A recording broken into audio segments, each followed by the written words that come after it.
देख रहे हैं ना, दुनिया मिटाने पे लगी है, कोशिशें है। कभी लॉकडाउन के नाम पे मदरसे बंद, कभी नोटबंदी के नाम पे मदरसों को खसारे, कभी कोरोना के नाम पे मदरसे बंद, कितनी चीजों के नाम पे मदरसों को टारगेट किया गया। तुम अपने इलेक्शन का प्रचार करो तब कोरोना नहीं होता, किसी जमीन पे बैठ के कुरान पढ़ा जाए तो कोरोना होने लग जाता है।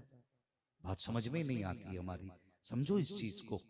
बीमारी हो सकती है, मैं इनकार नहीं करता, लेकिन हमारा भी ईमान है ना, जहां कुरान होता है वहां बलाएं, वहां बलाएं नहीं आया करती। इतने जलसे हुए, लॉकडाउन में भी जलसे हुए हजरत, बड़ा बड़ा आशिक पड़ा है। हाँ, चाहे घर में खाने को कुछ ना था, लेकिन मोहल्ले में नबी का जलसा जरूर हुआ है। बड़ा बड़ा आशिक पड़ा है, लेकिन कोई रिपोर्ट ऐसी नहीं जहां जलसा हुआ हो वहां कोरोना फैला हो।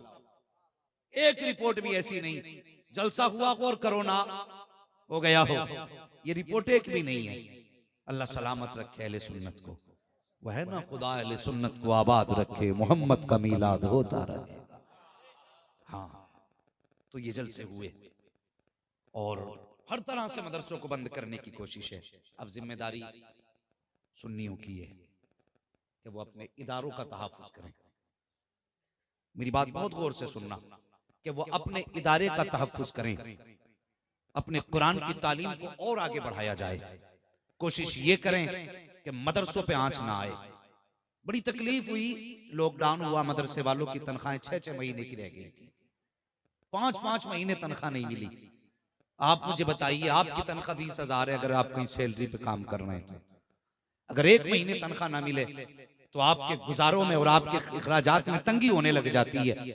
आप कहते हो अपने मालिक से कि महीने भर की तनख्वाह नहीं मिली, घर का गुजारा मुश्किल हो रहा है। तेरी 20,000 तनख्वाह है तो तेरे गुजारे मुश्किल से हैं, जिन्हें तुम महीने में 10,000 रहा है, अगर उसको 5 महीने तनख्वाह ना मिले तो बताओ उसका घर कैसे चलता होगा। सोचे इस बारे में जरा, और इंसाफ की बात करके जाएं, उसका घर कैसे चलता होगा। और जब यही उलमा कौम के बीच में निकले और इन्होंने कहा मदरसे के लिए कुछ पेश करें, लोगों ने, जो किसानी करते हैं, खेती करते हैं, उन्होंने भी कह दिया कि लॉकडाउन है। हमने भी लॉकडाउन का बहाना कर दिया।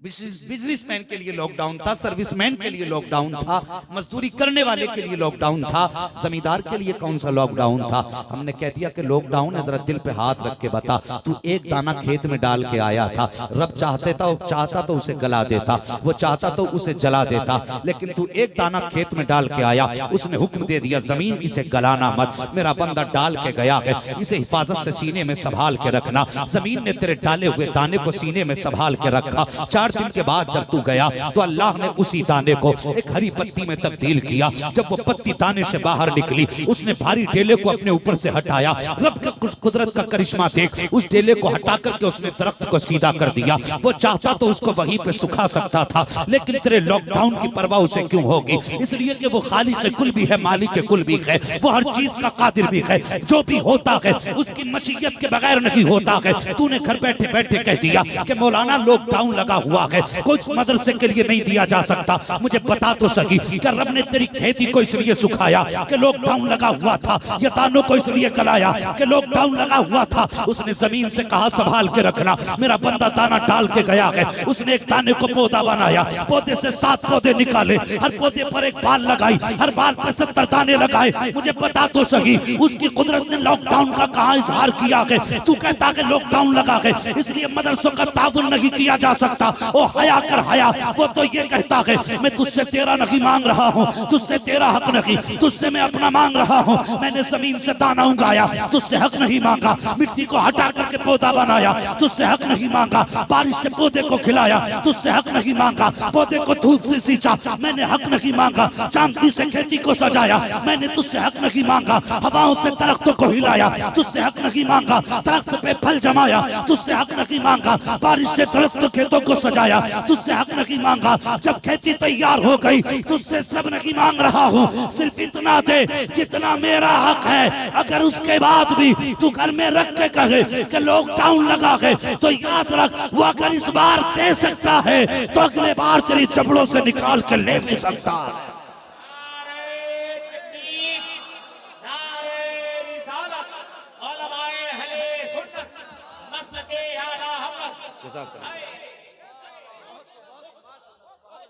हमने मिजाज बना लिए, जिसके दिल में जो आती है बोलना शुरू कर। लॉकडाउन लगा है, वो ख्याल कर, अगर तेरे बच्चे रोटी खाते हैं तो कुरान पढ़ाने वाले के भी तो बच्चे रोटी खाते होंगे। अगर शौक तेरे बच्चों के हैं तो क्या कुरान के खादिमों के शौक नहीं? और मिजाज अलग हो गए।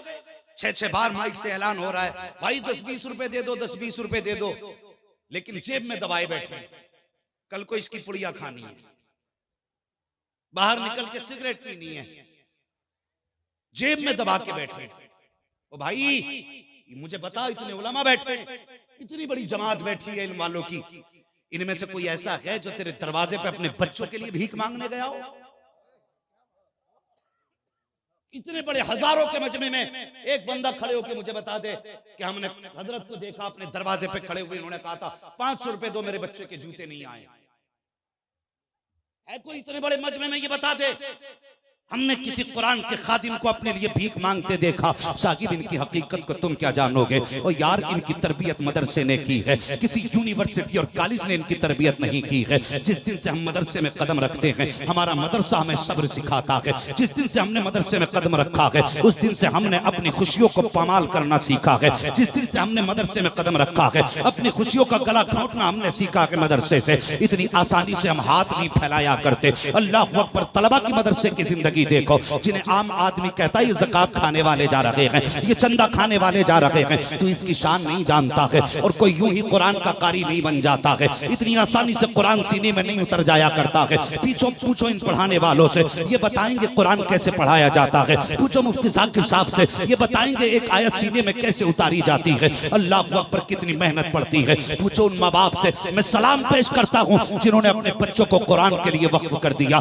जिन्होंने अपने बच्चे मदरसे के हवाले कर दिए। वो कितनी मुकद्दर वाले बाप हैं जिनके बेटे आज आलिम बन के निकलेंगे, जिनके बेटे कारी बन के निकलेंगे। वो नसीबों वाली माँ है जिसका बेटा कुरान सीने में लेकर के निकलेगा। कोई आम फजीलत नहीं है प्यारे, और ये फिर यूं ही हाफिज और कारी आलिम नहीं बने हैं। बल्कि पूछो माँ बाप से, जब ये बच्चे पैदा हुए थे तो माँ कभी बेटे के बगैर सोई न थी। बाप कभी शाम को आता था तो बेटे का चेहरा देख के बगैर नहीं सोया करता था। और तुम भी तो औलाद वाले हो, जब काम से वापस आते हो 10-20 रुपए की चीज लेके आते हो, बीवी से पूछते हो मेरी बेटा कहाँ है? वो कहती फला बिस्तर पे लेटा है। तो तू पैर बाद में धोता है, पहले जाके बेटे का माथा चूमता है। तो खाना बाद में खाता है, पहले बेटे को सीने से लगाता है। अल्लाह अकबर, इनके बेटे कोई मुख्तलिफ नहीं है। ऐसा नहीं कि इनके माँ बाप इनसे प्यार नहीं करते हैं, ये भी माँ बाप की आंखों के तारे हैं। लेकिन खुदा की कसम, जिस दिन से बाप के दिल में ख्याल आया कि बेटे को कुरान का खादिम बनाना है, बेटे को कुरान का कारी बनाना है, वो बाप जो बेटे को देखे बगैर सोता ना था,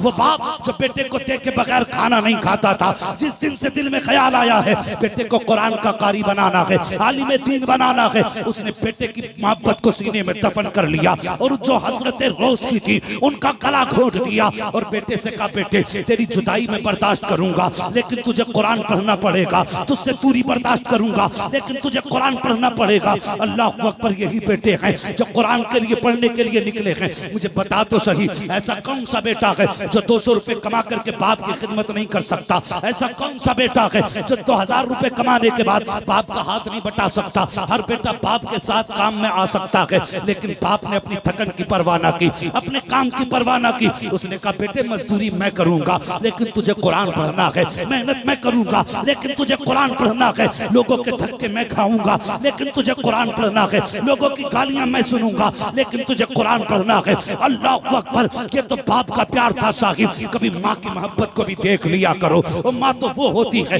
जो कभी बेटे के बगैर सोया नहीं करती है। अगर रात को बेटा सो भी जाता है तो माँ उठ उठ के बेटे का चेहरा देखा करती है। अगर सर्दी का मौसम हो तो कई कई बार उठ के माँ बेटे को बिस्तर उड़ाती है, कहीं मेरे बेटे का पैर तो नहीं खुला है, कहीं बेटे का चेहरा तो नहीं खुला है, सर्दी में कहीं बेटे के हाथ तो नहीं खुले हैं। अल्लाह अकबर, इतना प्यार माँ करती है।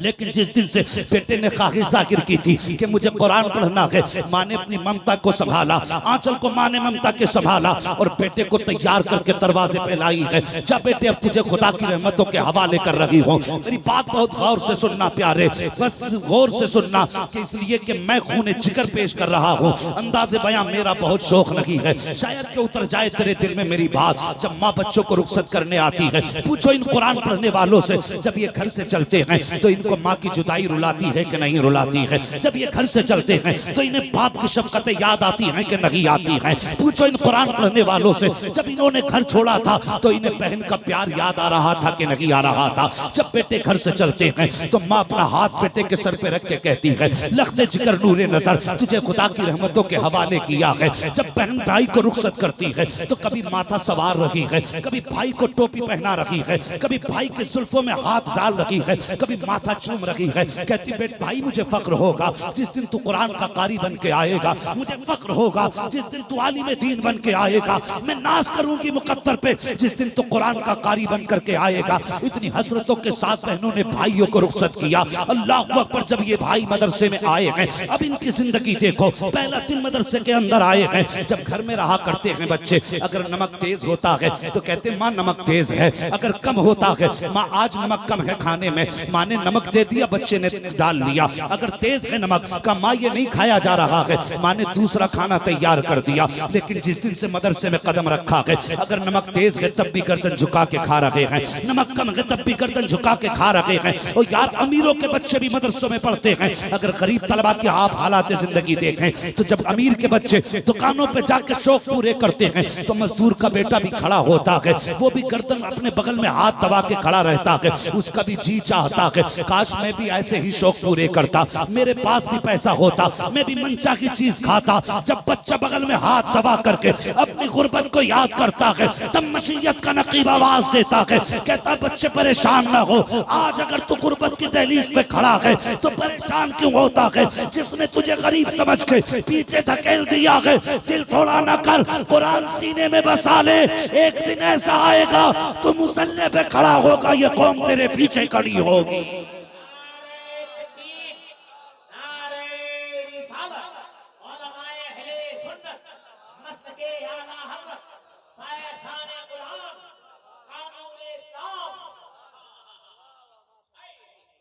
अल्लाह अकबर। ये मदरसे वाले हैं, जिस दिन से कदम रखा यार हसरतें ही खत्म हो गई।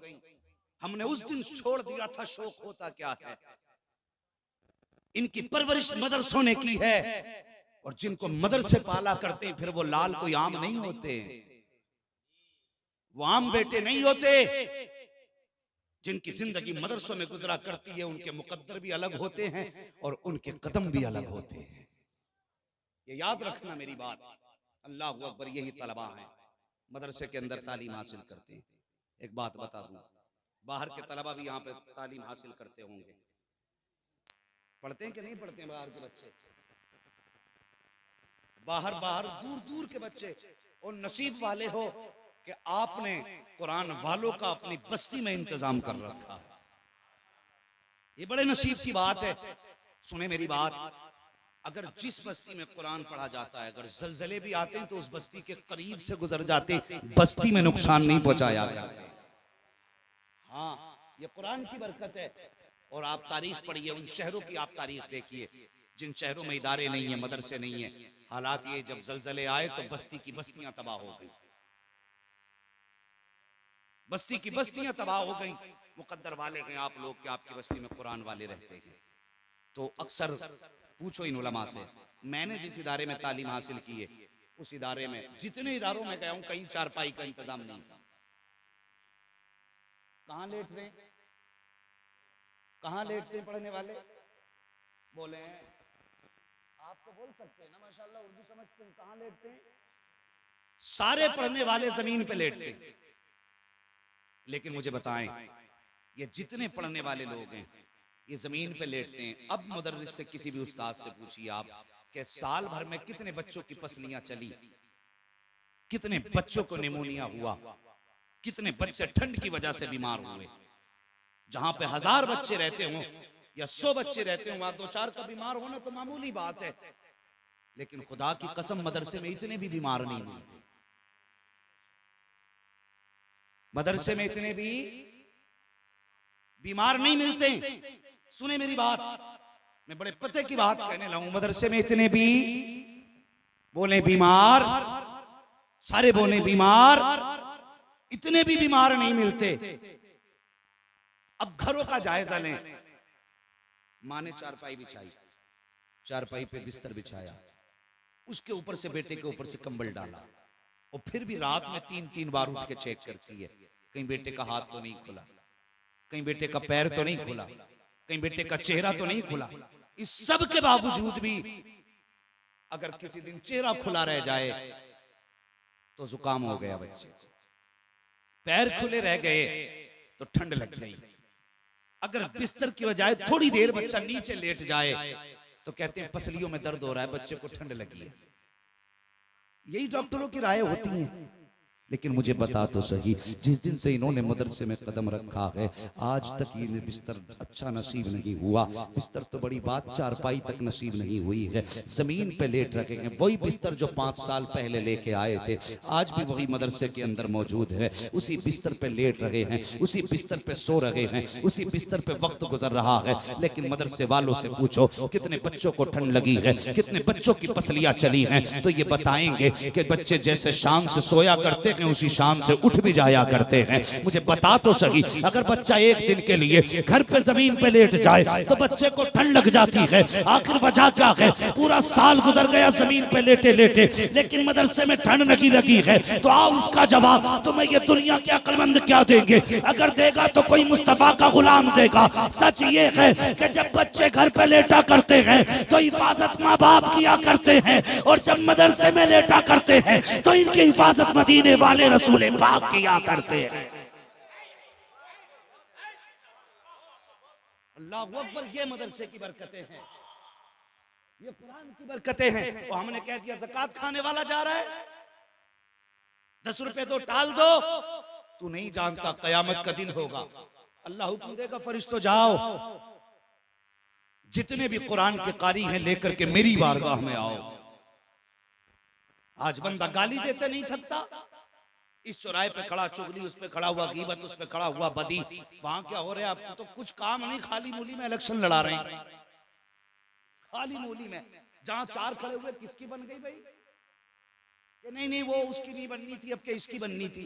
अबे अपना घर चला, सरकार क्यों चला रहा है?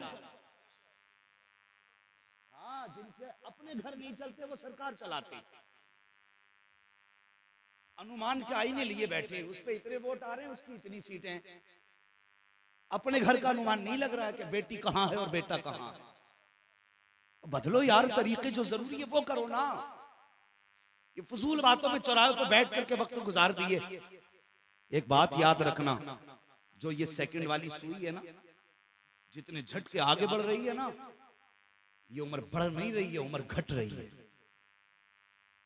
उम्र घट रही है। अगर सेकंड वाली सुई ने एक राउंड पूरा किया ना, तेरी जिंदगी 1 मिनट घट गई। मिनट वाली सुई ने एक राउंड पूरा किया, 1 घंटा चला गया।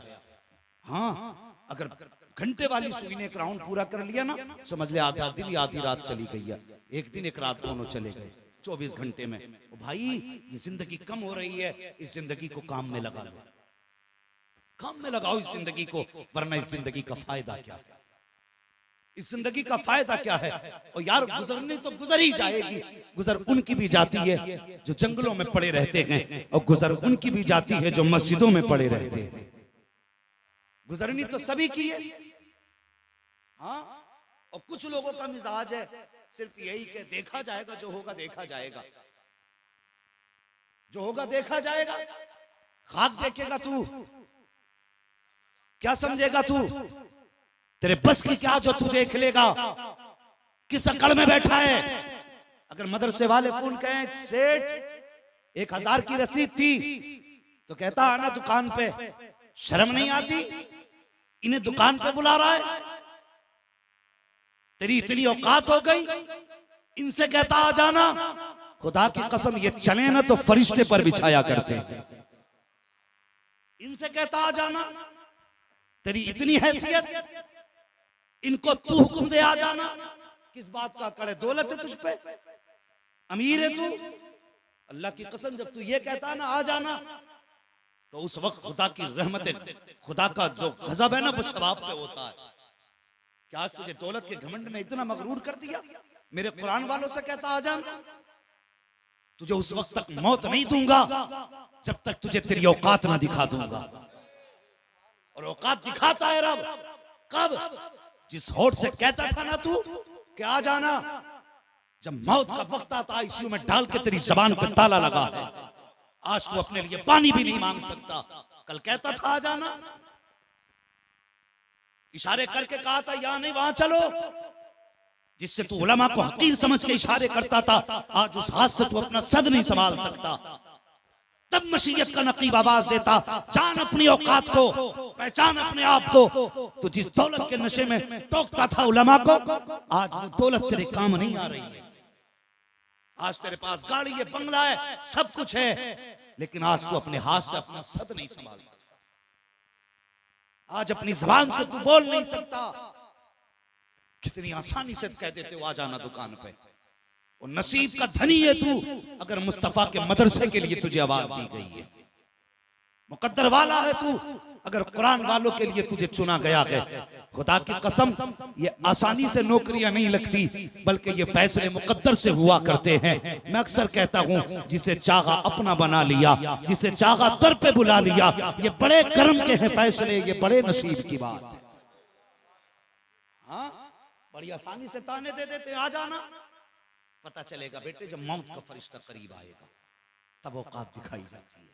पहचान अपने आप को। अगर चाहते हो बेबसी की मौत ना मरो तो फिर कुरान के साथ खेल ना करो। और कब तक अपने आप को धोखा दोगे? कब तक अपने आप को फरेब में डालोगे? कब तक गफलत में सोते रहोगे? मुझे बता तो सही, कभी अपने जमीर से तो पूछ, बता तूने जिंदगी में कुरान के लिए क्या किया? पूछ कभी अपने सीने पे हाथ रख के, बता अल्लाह की नेमतें खाते खाते 70 साल गुजर गए, तूने कुरान के लिए कौन सी कुर्बानी दी? साल भर में एक जलसा हुआ था, सुन्नी कॉन्फ्रेंस, उसमें जाके बैठ गए। उसके अलावा हमने क्या किया? क्या साल में 3 महीने में कभी इदारे को हमने 10,000 रुपए दिए, 150 रुपए दिए? हमने कुरान के लिए किसी पढ़ने वाले की जिम्मेदारी अपने सर ली? सोचो, अपने दिल के अंदर में हाथ नहीं उठवाऊंगा, सिर्फ अपने जमीर से पूछे आप, अपने आप से पूछे आपने कुरान के लिए क्या किया? और तुम्हें क्या पता लोगों, सहाबा ने कुरान के लिए बच्चे कुर्बान किए, सहाबा ने कुर्बान के लिए, कुरान के लिए बेटे कुर्बान किए। हाँ, कितनी बेटियों ने जिंदगी दे दी कुरान के लिए। आज घर में बैठे बैठे जन्नत के टिकट मंगाना चाहते हैं हम, ऊपर से कहते हैं अल्लाह की मदद नहीं आ रही। तो हाथ पे हाथ रख के बैठा रहे, अल्लाह की मदद आ जाएगी। मदद तब आती है जब 313 मैदान में उतरा करते। क्या हमने हज़्म मुसम्मम किया कुरान के लिए? वो हमारा तो कुछ भी कुरान के लिए नहीं लगा, फिर हमें क्या पता कुरान कितनी मेहनत से मिला है। अल्लाह